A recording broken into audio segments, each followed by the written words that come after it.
Welcome back to Let's Play Metroid Prime. We have another guest today, which is awesome. My dad. Yes, your dad. You don't sound too thrilled. My dad, my sister, me, and my friend. Oh snap, which way was I going? It's like a family reunion. Yeah! And your mom's making noise in the background somewhere. So now we can have the commentary also of someone who's not very acclimated with games. So Dad, be sure to ask questions. Wait a minute, I'm the one who's not acclimated to the games. Oh, at least you've played some. So Well, right now it looks like we're skulking around in some sort of cyberpunk Tron meets. I don't know. Close enough! Yeah. Blasting our way through tunnels of Metal. metal. And these things which give you interference, and they're not very friendly. Health hazard! The color scheme makes me feel like the Were you? TV is over saturated, but that's the desired effect, I guess. It's because I had the thermal visor Oh, okay. on. I don't think that's how thermal visors work. I don't care, they're very I pretty. learned a lot already. You have. Now we're outside. It's Uh-huh. snowing. Radioactive snow. No, actually, it's just normal snow. These guys are shooting missiles at me, I'm shooting missiles at them. Awesome! Ow. It's a nice relationship. Yeah. You have a nice mutual relationship with those things. Yeah, they try to kill you, you try to kill it. It doesn't kill you, you kill it. It doesn't have any energy tanks. Aw, how sad. Should have gone and collected those. Well, you don't Should have been know exploring more. because they don't have health bars. Yeah. I think I'm supposed to be on this one. They probably do have a health statistic in it though. Now, is this a new game, or is this a game that's This a was retro game that's been ported? This is an early game on the GameCube. Okay, so this is probably, uh I'm gonna guess, 5 to 6 years old. 6 or 7, actually. yeah. Oh, I think it was released what, 2001, 2002? somewhere around there. Yeah, so yeah. I think 2001. Yeah, so And subscribers, feel free to check our facts and correct us. We really don't care. yes. We like being right, but we're wrong more than we are right. Yes. Indeed. So yeah, 7 and 8. I'm ignoring the enemies. Yay! I don't care if there's incoming stand-ins. Huh? I was just gonna say, I like the, what I would call the foreground sound effects that are short and punchy, but I'm not really digging the background music track. Oh yes, because you're a professional musician. And what's your title? Sound designer? Of I've been various a sound things. designer, I've been a composer, Hmm. voice editor, recorder. I see. Probably music's my forte. But I enjoy sound design as well. Oh hey Colin, this is the perfect opportunity. Microphone. Oh yeah. We were thinking about maybe using an... Nah, we don't really need to use an external microphone. It records it fine. Yeah, it does, but somebody said that we sound like we're filming in a garage because everything's all echoey and stuff. I'm not sure. Would there be a way to change this? See, it sounds like kind of... It's all echoey and stuff. Is there a way to make it not echoey? While still being able to hear both the TV and us? Other than mounting lapel mics or something, having a mixing system that goes into the camera. For you guys, the other way would be to dampen the sound. We could maybe try bringing up sound absorbing panels from downstairs and setting them up around here. So the echo's coming from the fact that this is a big room with solid reflective surfaces. Like open windows. I don't think that having that it would be particularly necessary to do that. I didn't set this in the I'm sorry. The other problem I'm having right now is that the background sound is kind of high in volume, in my opinion, to the sounds of the what I call the foreground sounds, the blasts, the lasers. You really want to hear those sounds because they're supposedly happening right there. Well, I think the game does a good job of what is closer to you is louder. a lot of stuff seems to just be broadcast very loudly. Of course, a lot of these things can change, you know, from platform to platform. Different audio systems for each platform. Half-Life 2 does a pretty good job of it. Yeah. Well, it should.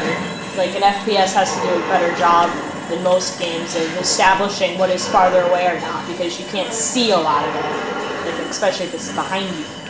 This is probably a simpler type of... It's an earlier I like game. this environment.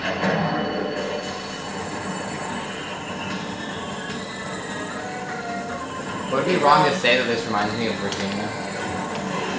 Yes, this would be actually. Yeah. Wait, when you went to Virginia, did you encounter this sort of... I encountered space pirates, yes. I somehow I did that. It's a true story. Oh wow, I didn't notice. Everything looks all fuzzy. In thermal visor mode. Interesting. I never noticed that before. Now, does this game follow the same basic gameplay? So, you know, where you're going through octagonal towers and... This is the first... This is the first 3D Metroid game. Okay. It's kind of similar, you're still exploring, but there's a little less platforming involved. Yeah, and this is in first person. The other ones were side-scroller, and were focused mainly on exploration. Yep. And this has a bit more of an emphasis on combat. Well, yeah. As it's a first-person shooter. Although things like Jumping Flash are first-person games that are all about... They're all about, what's it called? Platforming. I mean, that's what a Jumping Flash is, platforming.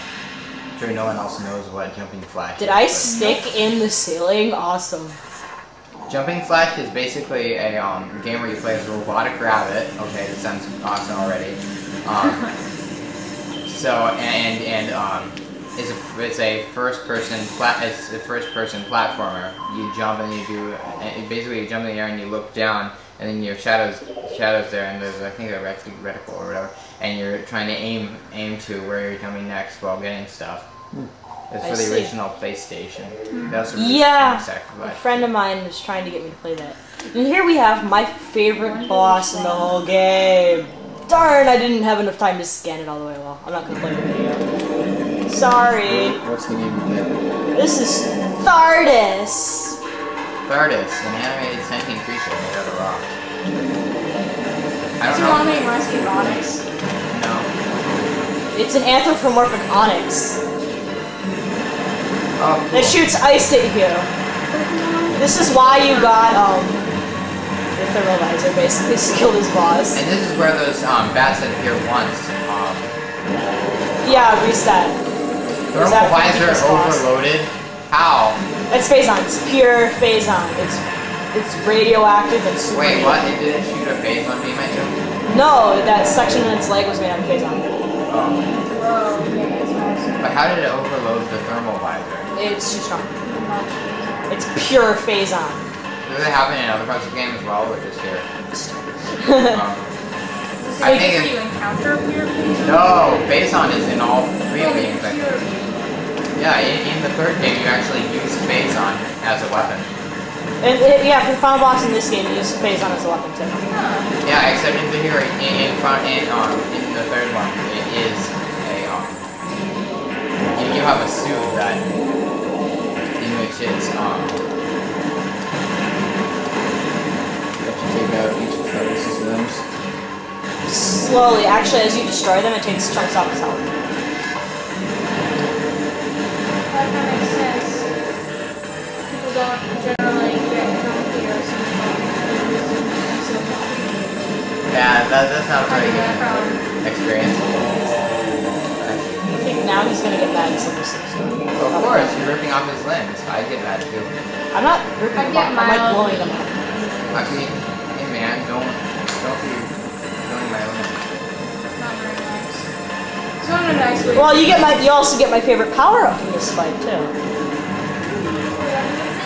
What's that red part? Is that... That's the phazon rock. and you can only see it with thermal visor. And now you can only see it this way because it's overloaded. Because if you notice, the thermal visor also gets kind of overloaded when I shoot those down. Is it like based on a mutagen or something like that? Yeah, it's radioactive. Yeah. It causes mutation. I should have known that. Yeah, a little bit. And now he's gonna summon a snowstorm. How do you summon a snowstorm? I don't know. It's a rock. It's an anthropomorphic rock. You cast a Okay. spell. Yeah, you cast a spell. See you next time.